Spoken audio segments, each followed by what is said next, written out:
Hi, my name's Paul Olivia and thanks for joining us here at How Computing. You're watching the fourth video in our YouTube for Beginners and Intermediate series. Now this video is going to be based on video controls, and that's going to be this little space here below the timeline in the video. Now the video controls are actually not that complicated, but I did want to spend a little bit of time explaining some of them. So the first one, and we're going to move left to right so that you can follow along with me. The first one's going to be your play and pause, and that's simple. I think we've all done that before. Play, we'll play the movie. Pause, we'll pause the movie.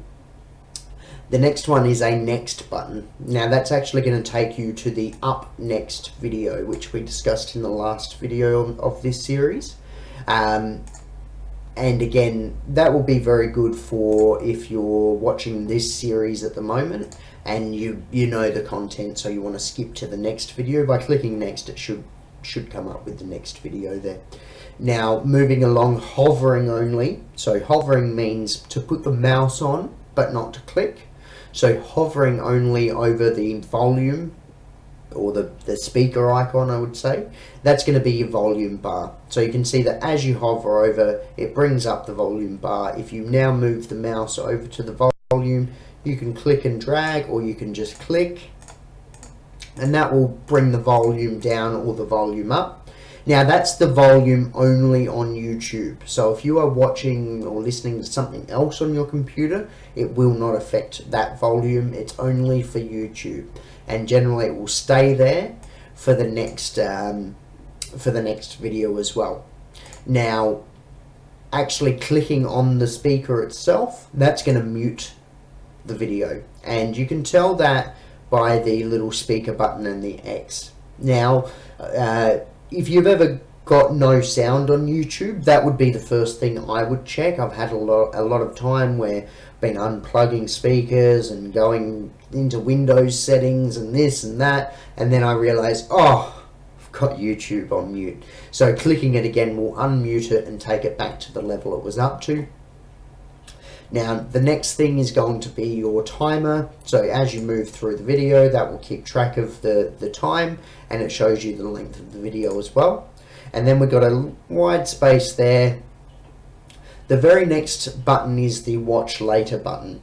Now if you click that button, it doesn't look like it has done much, but it does actually go into your watch later list, which we'll go through later as well. The reason why it's got an exclamation mark here is because you cannot watch a video, you cannot select a video to watch later unless you're actually signed in. And as I said in the last video, we're going to be going through how to sign up and that sort of thing in the next couple of videos.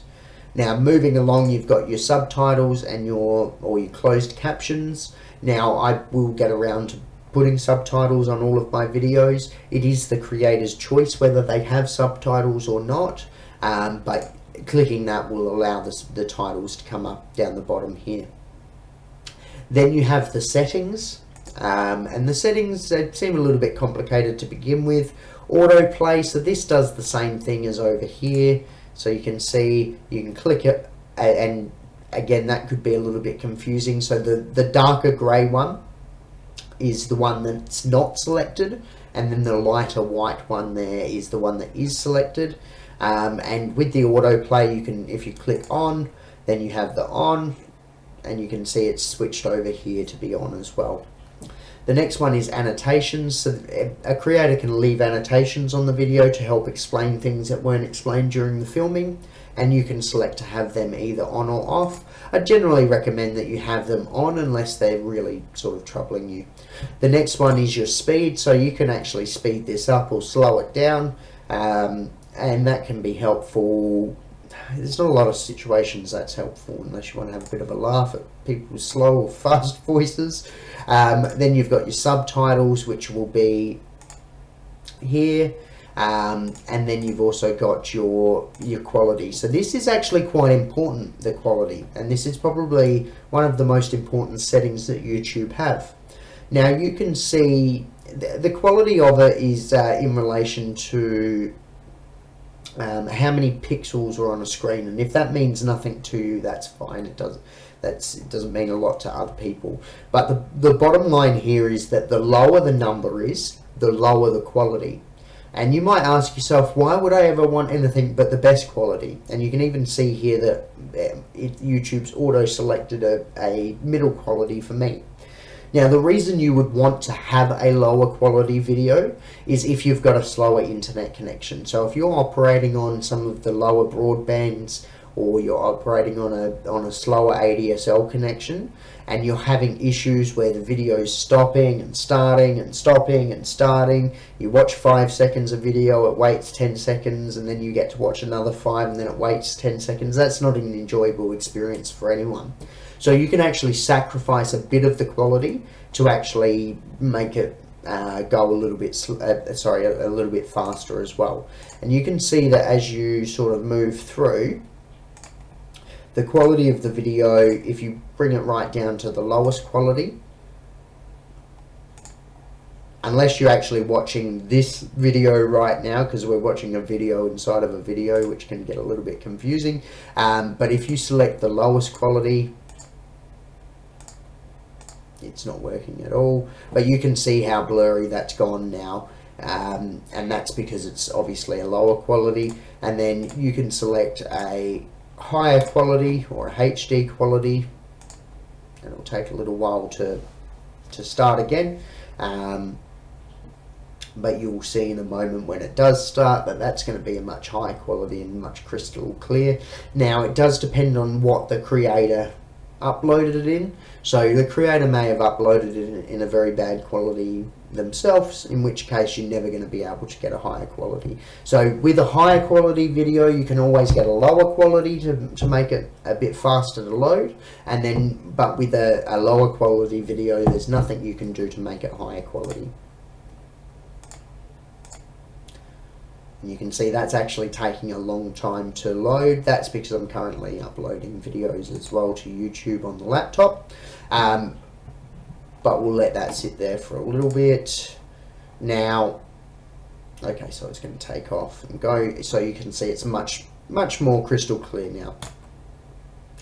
Now, the next one along, so we've just looked at the settings and we've explained all of these. The next one along is theatre mode, which is going to increase it's going to move the information from the right there down, and it's going to have it there in a bit bigger format. Now, the next one is the one that most people probably use, which is full screen, and that does exactly what it says it's going to do.